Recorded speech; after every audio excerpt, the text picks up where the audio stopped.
Welcome once again to Neuronova Science at Henry's Impact International Academy. And today we are going to be in our second series of our biology JAMB syllabus. And that's going to be evolution amongst organisms.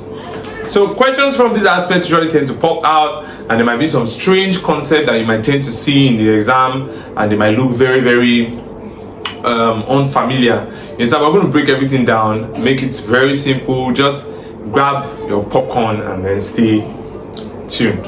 Okay, now when we hear the word evolution as a JAMBite and O-level student, whenever I hear the word evolution, I just want one thing to come to your mind, and that one thing that should come to your mind is just a series of change. So when we hear the word evolution, it's the series of change that occurs within an organism that tend to make up a population within a given period of time. So you have a duration of time, and that duration of time, as time goes by, organisms tend to change. You understand? These changes can be morphological changes. That means they can be in their structural appearances, either now, and can also be behavioral. So they tend to change.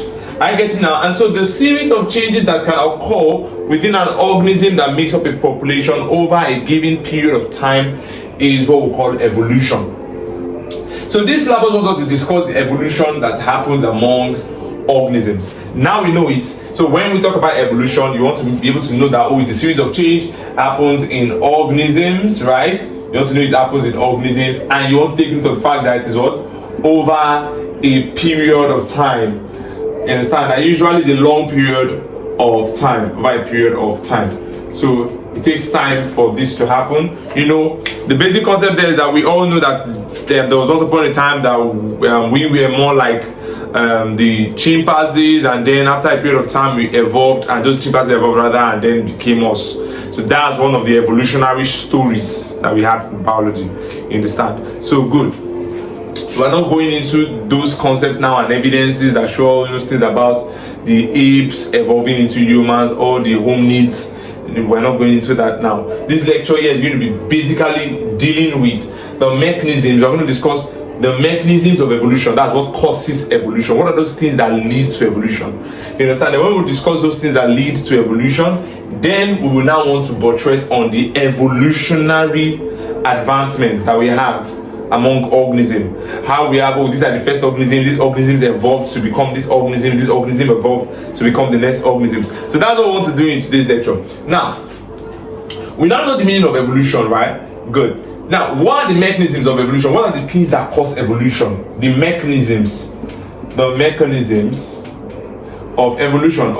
That means the things that drives evolution. Those things that make evolution happen. You understand? So that will be the mechanisms of evolution. Now, there are 5 major mechanisms of evolution.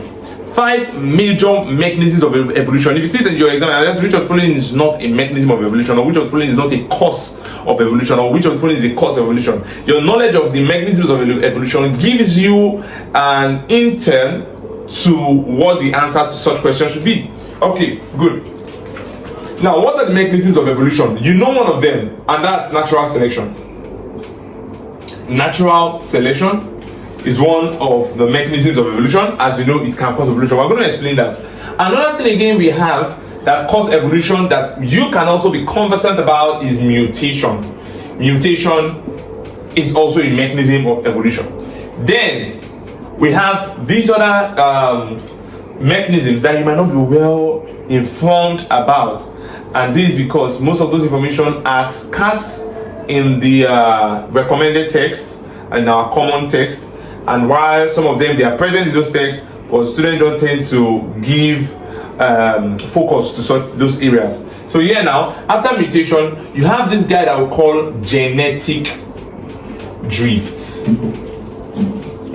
Yes, genetic drift. Now, under this genetic drift, we are going to discuss 2 major aspects, or 2 major inducers of genetic drift. 2 major things that can cause genetic drift. That's what we're trying to say. Inducers of genetic drift. So we'll look at the founder's effect, the founder's effect, and we'll also look at what? We'll also look at the bottleneck effect. The bottleneck effect. There are two major principles or concepts that we use to explain how genetic drift tend to happen. So that's that for genetic drift. Then you also have what again? You have gene flow. We have gene flow. So gene flow too is one of the concepts that can serve as mechanism of evolution. Under gene flow, we'll be using the finches. The finches that were discovered, that the experimental features that are used in explaining Darwinism, right? We'll use that to explain gene flow. Another one again that we have is sexual trait selection. Alright, so these 5 things here will serve as mechanism of evolution. So good, we'll be talking about them one after the other, and then I will just draw out something that we need to know that will serve as the basis of how we're going to move this lecture. Alright, natural selection now. Good. The natural selection concept is based off on survival of the fittest. Survival of the fittest. And if you say the survival of the fittest, that means we're saying that animals that have traits that are most adaptive to environmental conditions, to survival, are the organisms that will tend to survive. That means if you have organisms that makes up a population, and these organisms tend to have traits that are best suited. You see, these are organisms of the same species, or organisms of the same species. We're looking at the population here. So you see that some of those organisms have traits that are better adapted. You know, even if you are organisms of the same population, right? Even if you are organisms of the same species, that means you are of the same population, you still have variation. You still have genetic variation. So there are some of those variations that makes you most suited to survive in specific kind of conditions. So organisms that have traits that best adapt them to environmental conditions will survive. And therefore, we can also say that there will be elimination of the weak. So elimination of the weak there is trying to make us understand that organisms that are not well adapted will be eliminated. And when they are getting eliminated, they get eliminated alongside their genes, alongside their traits, alongside these alleles that control certain characters in that organism. So we are having evolution in that way, because when there is elimination of the weak, we are losing certain kind of gene from the population, and when there is survival of the fittest, certain kind of gene are being amplified. That means we're having more of a particular kind of gene. So the organisms that tends to remain, that the organisms that tend to survive, will be organisms that have a particular kind of features now. So they've evolved. You can see now. So that kind of thing happening repeatedly over a period of time will lead to formation of a new species. You understand? Within that population. So there will be new species arising from that population. I get it now. That's what we call speciation. But we're not going into that right now. That's what we call speciation. Yeah. So that's natural selection. So it's just about survival of the fittest and elimination of the weak. Now mutation here just simply means when you do mutation is just about the changes in the genetic makeup of organisms. Yes, changes in genetic makeup of organisms. So when an organism should mutate, there is a change in its genetic makeup, and that's just what we have in mutation. So whenever your gene should change, or whenever there is a particular change in the gene of organisms of the same species, maybe there's a set of population, maybe there's a population now, and there are a set of organisms there that they had mutation. That mutation that serve as an alteration to their gene will actually be transferred to the next generation and can lead to formation of new species as time goes on. So that's what we're trying to say. So there can be mutation that leads to an alteration of gene, and then you have formation of new characters. That those new characters is a limelight into evolution. That means that organism will develop new features. You understand? So that's that for mutation. So here now, genetic drift.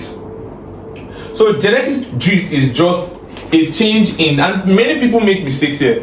You see, there's a difference between when we say the change in the genetic makeup of an organism and when we say there is a change in the frequency of alleles, either now as within a small population. That's genetic drift. So genetic drift here now, we are talking about what?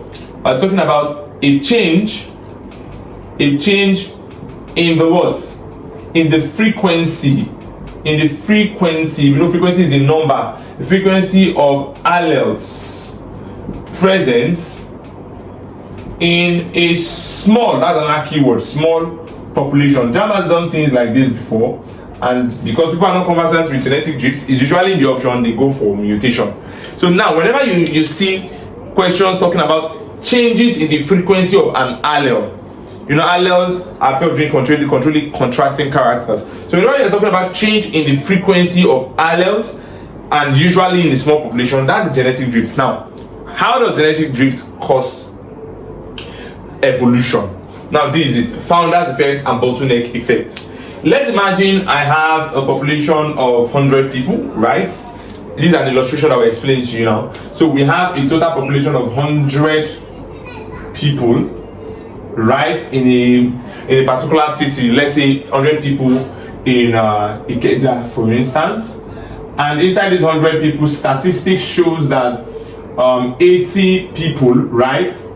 80 people are right-handed people, so they write to their right hand, while 20 people are left-handed people, so they write to their left hand. I'm just using that as an illustration now. Okay, so good. Let's not take for instance that there is this natural disaster that just happened, or maybe something just happened. There was a war, and maybe they said in that war, let's say 90 people died. So if they tell us that in that 190 people died, right? What has happened there? One way or the other, there is a reduction in the population. There is a drastic reduction in the population. We had 100 people before. Now 90 people died as a result of a particular scenario. It can be a natural disaster, it can be war, it can be human induced. So we just know that 90 people died. We know that there is every tendency that a larger amount of these people, if not all of the left-handed people, might be lost. And so what am I trying to say there? So let's take for instance now that these 90 people made up, let's say made up the whole of the 20 people, the whole of the 20 people that are left-handed, and you know, we said 90, so remaining 70, and 70 people out of the right-handed people were the people that were dead. Let's imagine that that was the case. So in this population now, based on these reports, how many people are left behind? Only what? Only 10. 90 out of 100 died, right? So we have 10 people. These 10 people, what kind of character do they have? They are right-handed now because we've lost all the left-handed. So you can see now that automatically, when these 10 people that are right-handed should meet, what would they be giving birth to? They'll be giving birth to right-handed people. I'm using that as an illustration. They'll be giving it to what? Giving birth to right-handed people. What have happened? We've lost a particular frequency of gene. We've lost a frequency of allele. That means the left-handed gene, the gene controlling the use of left hand now, will no longer be in this population. So this effect here, where there is a change or a decrease or a change in the genetic makeup of a population, that is, or you can say maybe there's a reduction either now in the population as a result of maybe natural disaster or man-induced, animal-induced, or mechanical injury that leads to a change in the frequency of gene. That one is called bottleneck effect, BNE. So this illustration here I just gave you now describes BNE, bottleneck effect. You understand now? So bottleneck effect is usually there is a drastic decrease in the population of organisms in a given environment that leads to what? That leads to a change in the frequency of the allele. In this case here, we lost all the allele for left hand. So that's it. So here now, bottleneck effect, which is a type of genetic drift, is about what? Reduction in population size that causes a what? A loss in frequency or you can just say a change. But why there's a loss in left-handed and we have right-handed people still, so it can result in a change in frequency of the allele. So that's it for that. When you're talking about genetic drift under the bottleneck effect.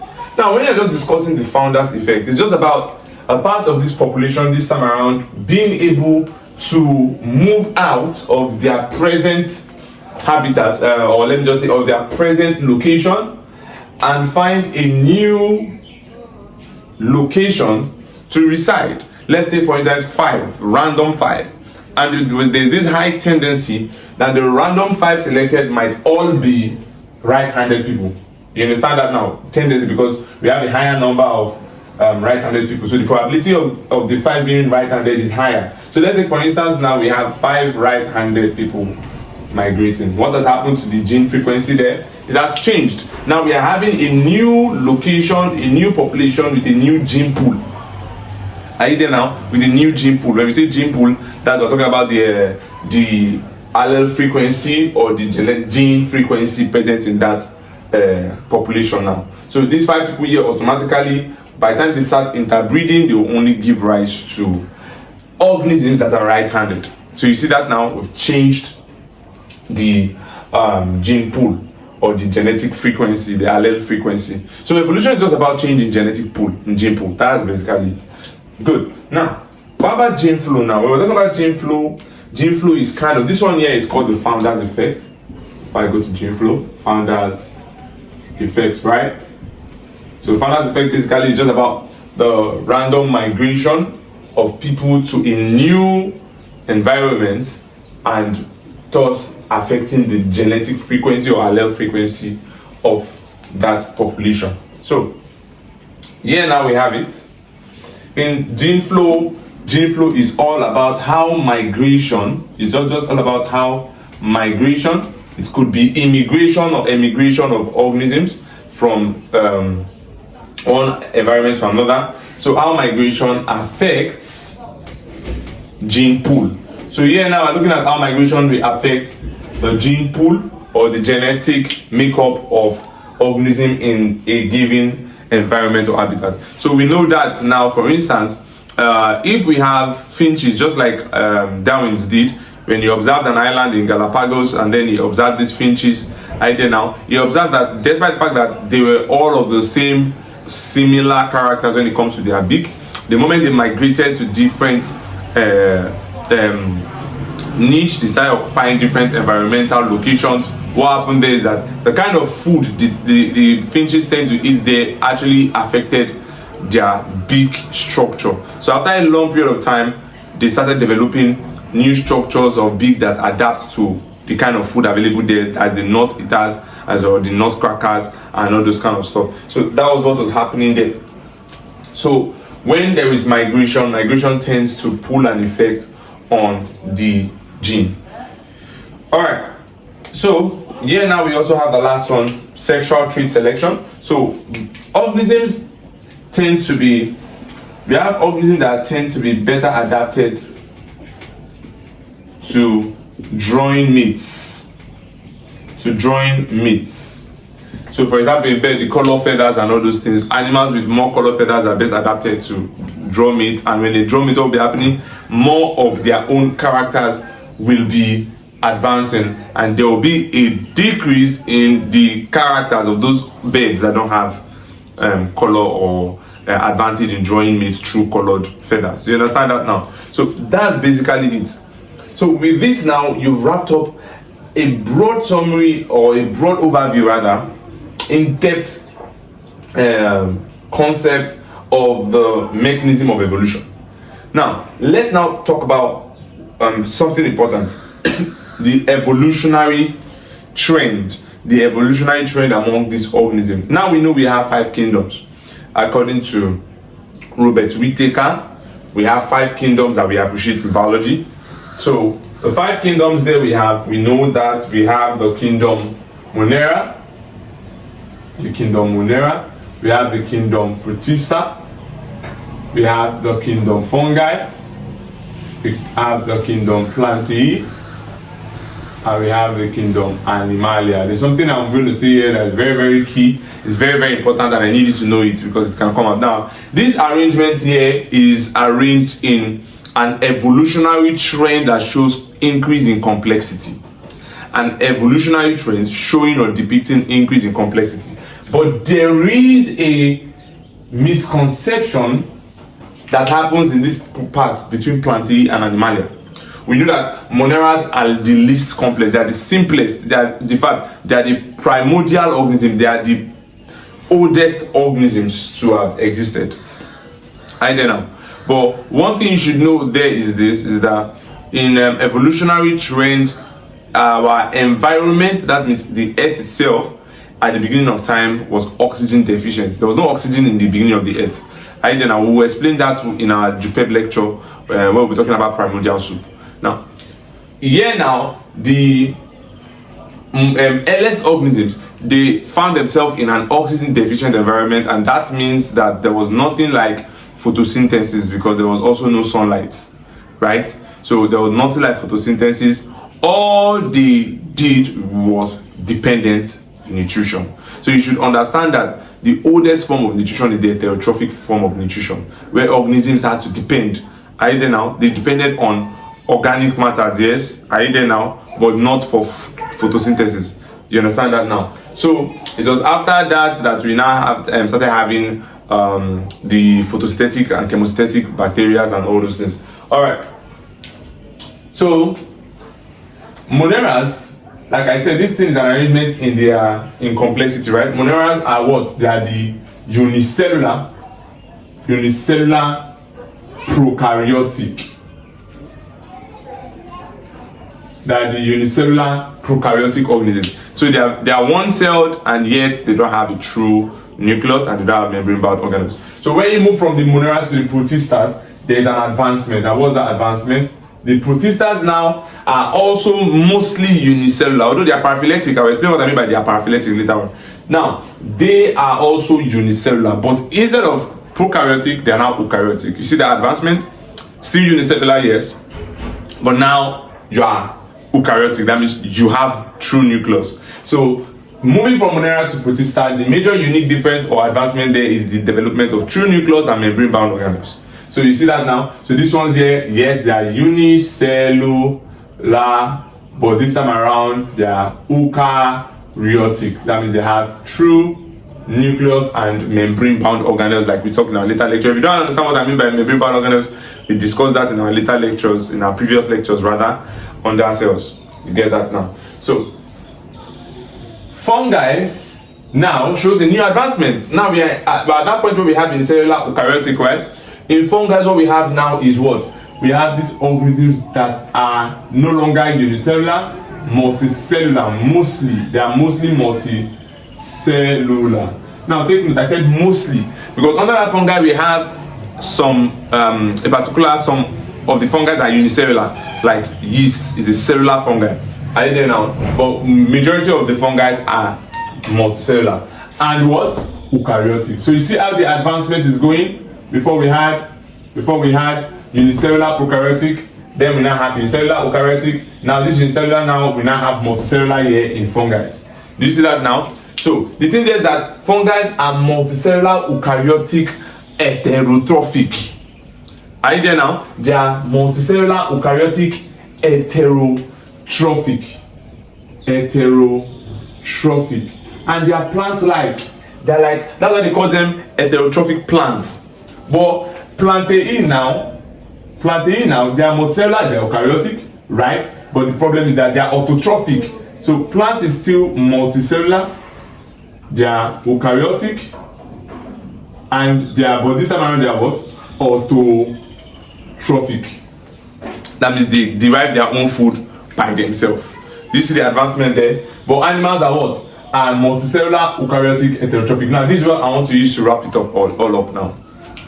The evolutionary advancement in complexity between plants and animals, which ones are more evolved, or which one are more advanced, or which one are the most they are the earliest. Are you getting that now? So I need you to understand that when you are talking about in the cellular level, plants are older than animals. That means cellular plants advanced before animals. Are you getting that now? But when you're talking about in the multicellular levels, we have animals evolution before plant evolution. Are you getting what I'm saying now? So we have animal evolve in terms of multicellularity. Now in terms of complexity, we have animal evolution before plant evolution. But photosynthesis is older than animals. Why? Because they were happening in lower plants like algae. Are we there now? They were happening in lower plants like algae. Are you there? Do you get that now? So before we start having animals. So that's what we're going to. And the truth about the matter is that plants and animals all find their ancestry descent from the protistas. Are you there now? Plants and animals find their evolutionary descent from the protistas. Because the protista there, we had those that were like animals and those that were like plants. That's what we call animal-like protists and plants-like protists. Where you talk about protozoans, who are the animal-like protists from which animals descended. And then our first animal to descend were who? Were the poriferas. And then we now had the what? Plants-like protists. Where we'll be talking about the phyllophytes. You get that now? Where we have the phyllophytes, and that is where your plants descended from. So with this now, we've wrapped through the concept of introduction in evolution under the JAMB curriculum, and in our later lecture we are going to be discussing them one after the other, breaking them down. I'll be starting from the moneras. So stay tuned to our lectures. Do well to click on our subscribe button below and on your notification bell to be a part of this trend and this series. Do take care and have a nice day.